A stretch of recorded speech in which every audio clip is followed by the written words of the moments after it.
Disordinati is a podcast by Chiara Natalie Focacci about the choices, circumstances and quirks that make us who we are, across words seen and unseen.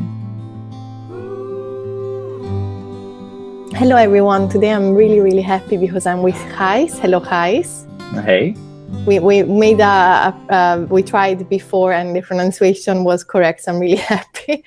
How are you? Thank you so much for joining the podcast. I'm very good. Nothing to complain yet. Only the weather, but for the rest, with me, everything is fine. So. That's amazing. Yeah, the weather from the Netherlands to the UK, I think we can both complain about the weather just for the duration of the podcast. So today we're going to talk about something quite beautiful in the end, but also very difficult when it happened, because we should start by saying that you almost died. And maybe, you can share with us, how did you experience, such a horrendous, situation, what led you to it, and what activity you were doing? How did it happen, basically? Of course. Well, I've always been very intrigued with motorcycles, with everything with an engine. I've always been very intrigued into that, but motorcycle racing was always a part of my life. My dad used to do it, and I was always very intrigued with what my dad did. I joined with some races with him, like to watch, of course. So I followed up on him, actually. So I got into racing. I really liked it. Only more of kind of a hobby, not really like professionally, but just the excitement of racing really intrigued me. So I got into that, and I had a track day in Germany. A track day, for people who are not familiar like me, what does it mean?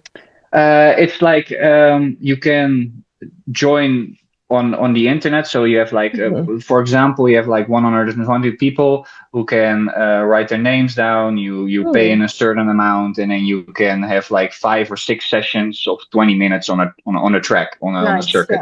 Yeah. I booked one in Germany. And I went with my girlfriend I just got with my girlfriend. That's also a very special moment. We were like officially boyfriend, girlfriend, like how long? 2 days, 3 days? Oh my God. Yes. So we decided to go to Germany just for a fun track day. And because she's also riding, right? She's also yes. She also loves motorcycles a lot. Wonderful. So we went to Germany, and I went for a lap, and I never came back off the track. I still, to this moment, I still don't know what happened. At this moment, I don't really want to know. Also, it's that far back for me, and knowing today doesn't change anything for me. So I left that in the past, but I had an accident with the motorcycle, from what I heard from the people around who were there, because nobody really saw it. There was some debris on the track. Maybe it was water, maybe it was oil from another motorcycle.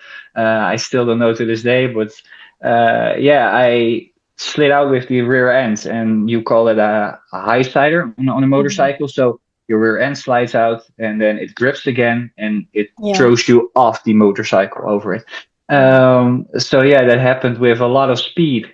And how fast do these motorbikes go? It was, from what I could hear. Of course, I didn't look at the odometer. I didn't look at the speedometer. Sorry, and nobody was around. But the nurses, everybody said like 160, 180 kilometers an hour. Wow. Pretty fast. And the next thing I know, I wake up in a German hospital, not knowing where I am. 3 days later.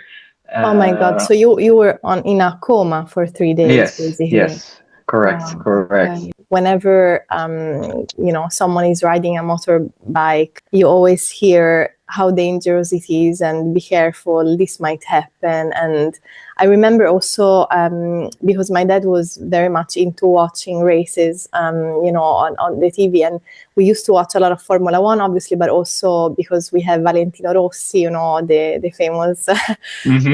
We used to watch a lot of that, and I remember, I don't remember when exactly, that Simoncelli, I think he's called, passed away. Yeah.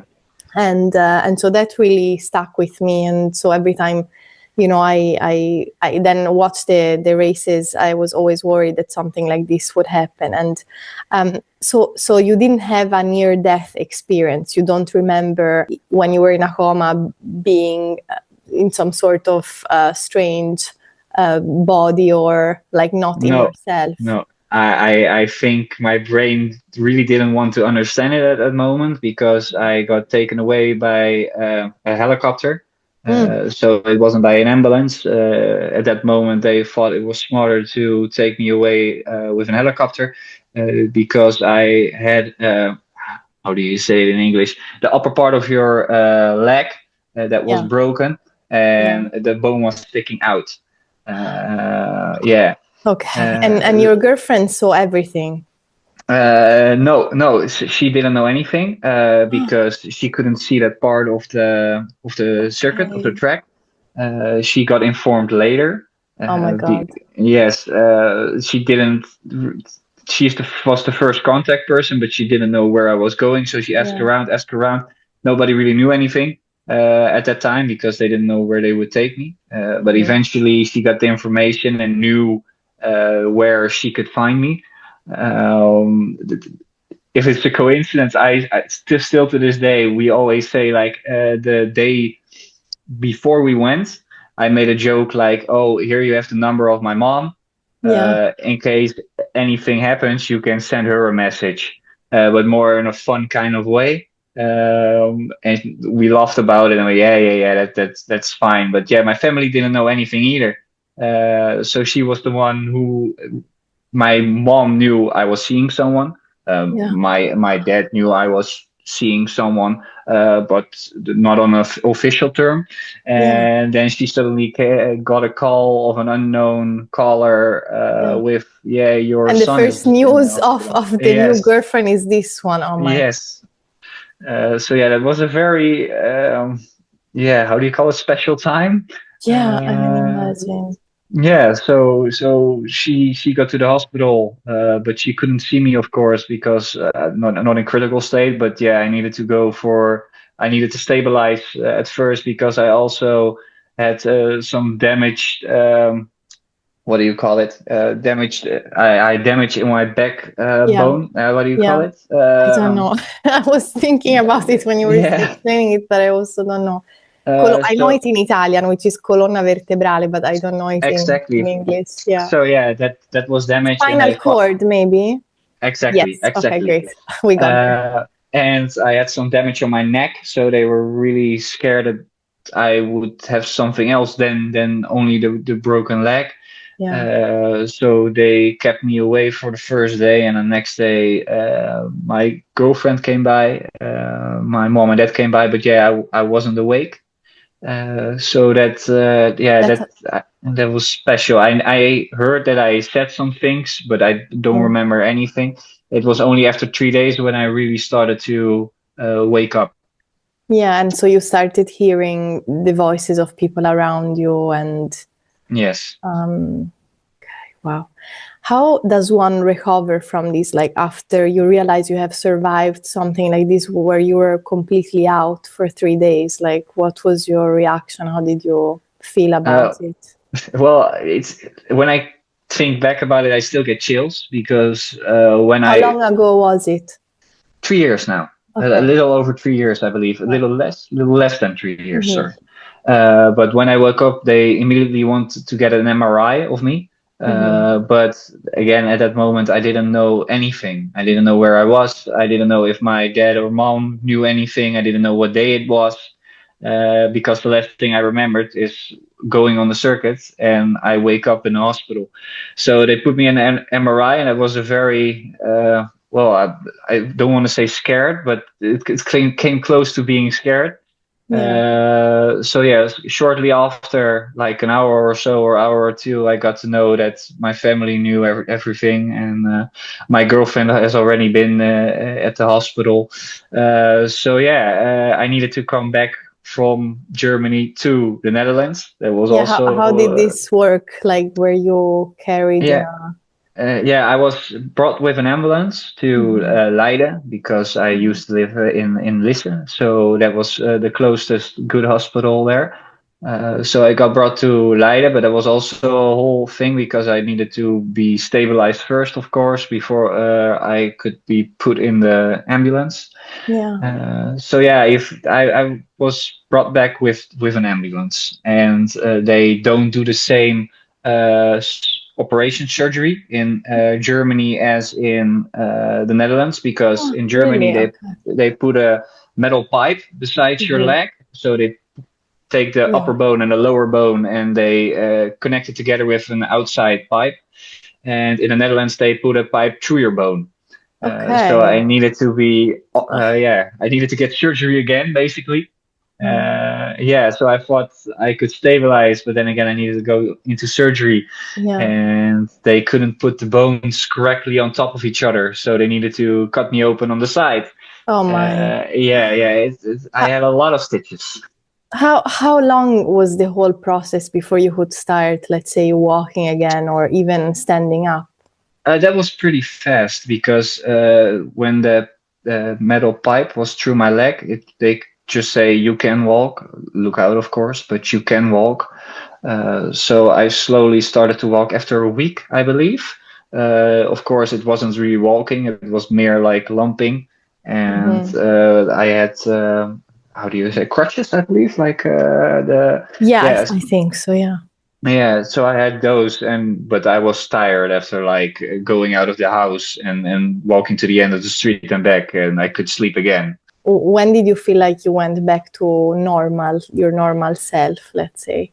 I still say to this day, like I haven't fully recovered. Mhm. Yeah. After 2 months, I believe, 3 months, I started to really walk on my own again and just do the things I wanted to do. But because all of the scar tissue, everything was very stiff. Yeah. Um, Also with bending the knee, that was also because they cut you open there because that's where the pin ends. So yeah, before I could walk again, didn't take very long. I think a month or two before Mhm. I could walk without the crutches. And of course, you could feel it after you came back from wherever you walked. But Yeah. yeah, I think yeah, to this day I still have issues with the leg. Yeah. But it's good now. I would say 2 3 months before I could like go to the grocery shopping, go do Yeah. whatever. And after 4 months, I believe I started to go to the gym again, and that also really helped with the how do you call it? How far I could bend my knee and Yeah. how easy that would go. So yeah, I know the word in Italian, but I don't know yeah. the word in English. So how you seem very proactive, and obviously someone who does, goes on a motor bicycle is very Mhm. active, sportive. How did it feel to be stuck in a way, and how did other people treat you? Was it strange for you to have your family around or your girlfriend around all the time? Like quite a shock as well. Yes, I like to do things very on my own. I'm very on my own in my daily life also. I like to do things myself and don't rely on anybody else. But at that time, I also got the offer from my girlfriend to be at her place to recover there. Again, we knew each other for like a month, so that was also a very special time. But my dad's house, the lower ground is just garage, so I needed to Mm. go up the stairs Yeah. to get to like the living room. And my mom has yeah, how do you call it? Below does live somebody else, and at the top of that house she Yeah. lives. So she's So with renting out the part where you could have potentially lived, the ground yes, part. Yeah. yes. So with both, I needed to get up some stairs. So she offered me to recover in her house, but that's also a very different space. That also helped kind of because nobody knows you here. So Yeah. for me, it was more easy on my mind to just go out and walk instead of maybe walking into someone and again explaining what happened, and I wasn't mentally over it yet.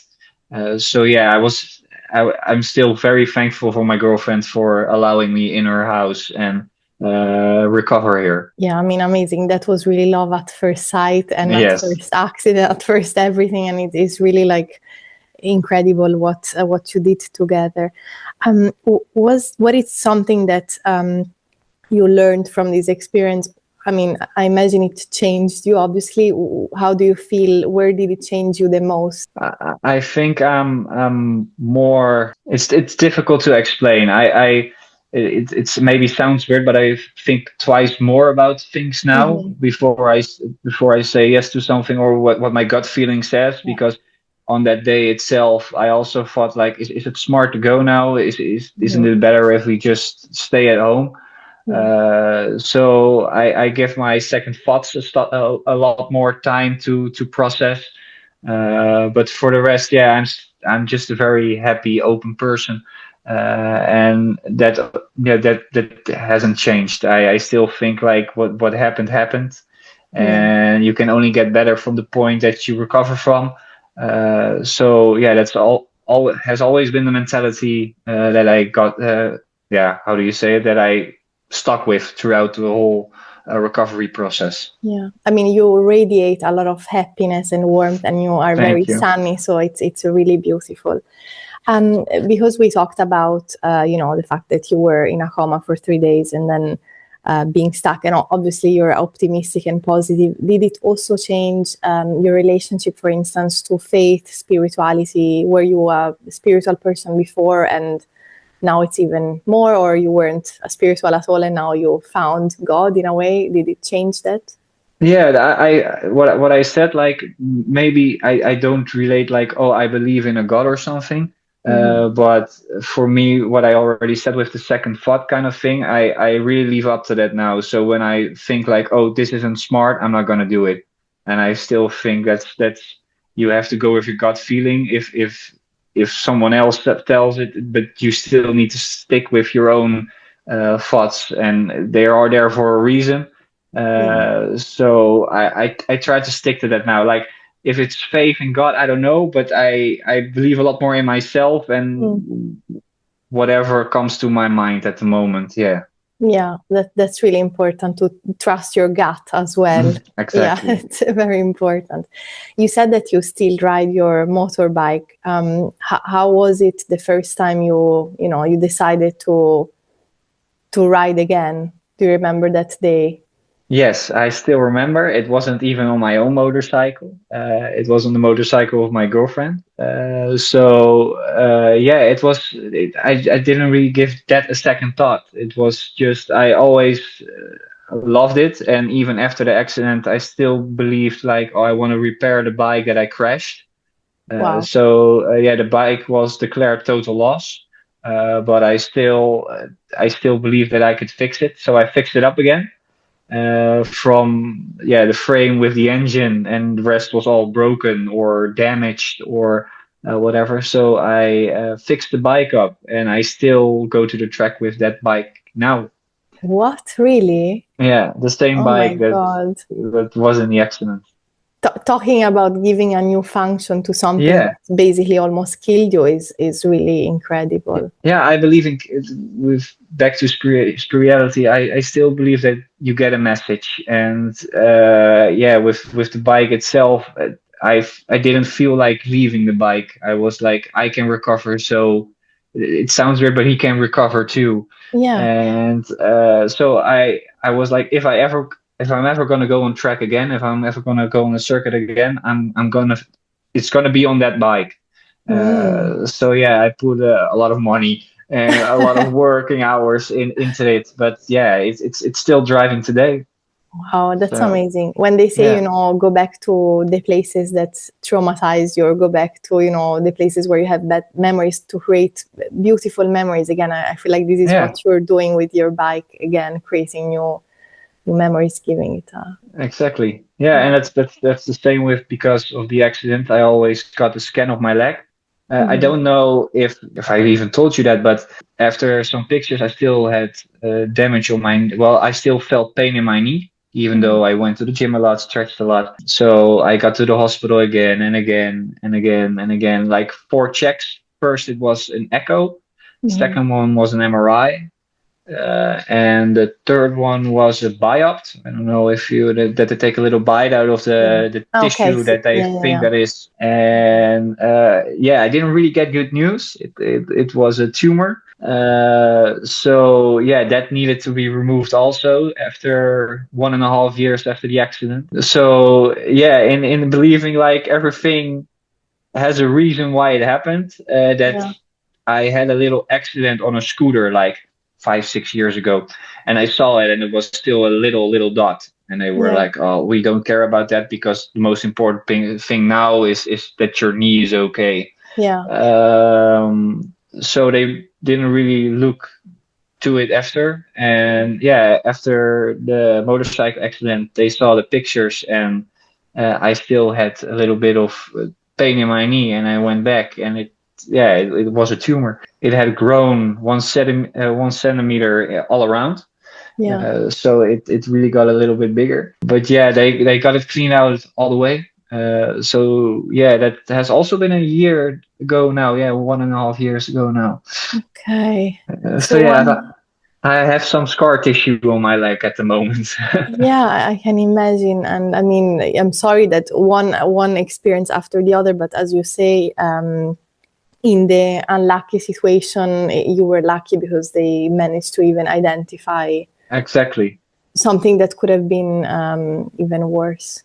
That's why I look back to the first accident, well, the motorcycle accident, Yeah, less stressful on my mind now because if that didn't happen, I would have never known there was a tumor in my yeah, knee. yeah, So yeah, I try to think like, oh, it was, of course, it was a very bad time, but it yeah, still had a positive end with everything else that happened.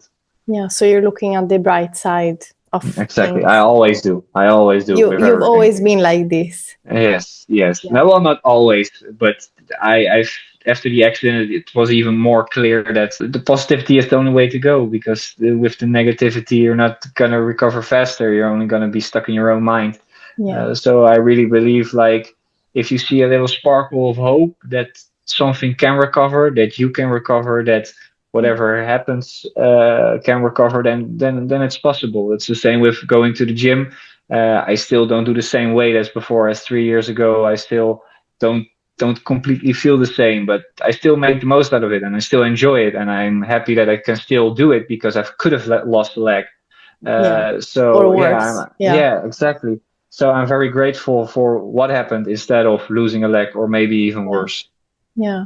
I mean, yeah, it gave you a very different uh, perspective on life, on the value Yes. of life, and so, how did your parents, and you mentioned your dad was, I guess, professionally going on motorbikes. How did your parents react, and your girlfriend when you decided to say, okay, I've had this accident, almost died, but I want to go back and on Uh, the races. well, in the end, they have always supported me, but they were very careful. My mom is very caring of me. My dad also, but he's a dad. He's more, your Yeah, mom is always a little bit more caring. So my mom really holded her heart, like, oh, I hope everything goes well. But she also came to look again at my first track day. She was mm, like, if you're gonna fall, I'm gonna be there because this is not gonna happen again. yeah, So I was very lucky to have my mom there, and my girlfriend was with me. She always goes with me to yeah, every track day. And my dad was also, he was already from the first time that I jumped on a motorcycle, like, this is not a smart move, Gijs. This is not a smart move. I know what can happen. I know what can happen. He has had some accidents too, let's say that. yeah, So he was like, I don't want you on a motorcycle, but the addiction for everything with yeah, speed and engines still thrived above the carrying part of my dad. So yeah, he's okay with it now. He still doesn't really like it that I do it, Every year again, when the summer ends, he's like, "Oh, don't you want to stop now? Didn't you have enough time on the track?" And I always tell him no, but every year he tries to do one track day with me. Oh, that's So yeah, amazing. So he still yeah, rides. yeah, not as much as he Not used very, to, yeah. not as fast as he used to, but it's Yeah. in the memory of like later on you're gonna look back on it and it's gonna be such a beautiful time. Yeah. Yeah, we try to do one a year. Yes. I mean, it's so beautiful to have such a passion that you can share with your father. Yeah, he has been to a track day with me 3 times now. One time, 2 times when he was driving himself, and one time he's then there and he's like, "Oh, I'm just gonna be there for moral support." But in the end, Yeah. when there's something with the bike, he's the first one to It's- get out the ratchets and everything and the screwdrivers, and he's the first one to fix it. He So cannot resist. exactly. He's still like, "Oh, I don't want you on it, but if you're gonna be on it, I want to be the mechanic myself because then I know everything is gonna be Yeah. all right." Yeah, So that's yeah, true love. Yeah, true yeah, love. Yeah. exactly. Do you have a final message for the people who either, go on motorbikes or have had an experience where they almost died as well? Yeah, I think you should follow your heart. Like if you feel like, "Oh, I want to jump on a motorcycle again," do it. If there's something in your mind that tells you no, there's so much more outside of motorcycles, and I think I've told myself always like there's going to be an age where I'm going to be like, "Oh, is this still smart to do?" Maybe if I want kids, or maybe if I start at a very important job. I think there should be a balance. So for me now, it's still possible. I still want to do it. I still enjoy it every time I'm there. Mhm. But when the enjoyment even drops below 100, I don't feel safe enough anymore. So I'm not going to do it anymore. So I feel like you should always follow your gut if you're wanting to do it or not. And don't think too much about it. Just if you think like, "Oh, this is what I want to do. I want to jump on it again. I feel like I could ride again, do it." But don't try to convince yourself that you should jump on it. Yeah. Always listen to the little voice inside you. Yes, I'm a very firm believer in listening to the small little voice in your head. Yeah. Yeah. Gijs, thank you so much for joining the podcast No and for problem. sharing your incredible journey. It was lovely. Thank you.